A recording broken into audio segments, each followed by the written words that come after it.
Many of you might have known already when you're in Google Meet, your students can turn on closed captions, and I'll go ahead and do that. I can also turn them on my screen, and it does a pretty good job, but I found something really cool.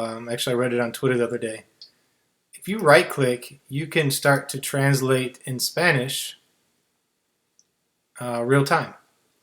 So this is perfect if you're like me and don't speak great Spanish, but you want to record a video for your students' parents. You can simply open up a Google Meet all by yourself and then use a screen recording like Screencast-O-Matic, or I'm on a Mac, so I'm using QuickTime. But you can record your screen, and you can even record just this area, not the whole area, to make a video that is translated. Another cool feature, and I noticed it's kind of went away. If you go up and look in my address bar, I know it's going to be kind of hard to see on the video, but right up here in the address bar, you'll see this translate icon.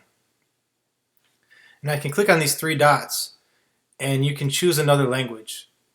And so the only other language that I can speak is Korean. So I'm going to cruise down and click on Korean and translate that. And from what I can see, it's pretty accurate. It's neat. It's amazing, actually, to see how it is able to translate what I'm saying into the Korean characters. I'll have to ask my Korean friends how accurate it is, but from the testing that I did and the sentences that I know, it translated pretty perfect. So you can use this beyond obviously just Spanish speaking, but any student, if they want to switch to their captions and turn on the translate for their language, it can help them in your class. It can also help us when communicating with parents. So this is a really cool thing I came across the other day on Twitter, and I wanted to show it to you. And I think for me, I would obviously start using this right away to be able to make some videos for my parents that are Spanish speaking or Korean speaking. Again, they can switch back to any other language. Right?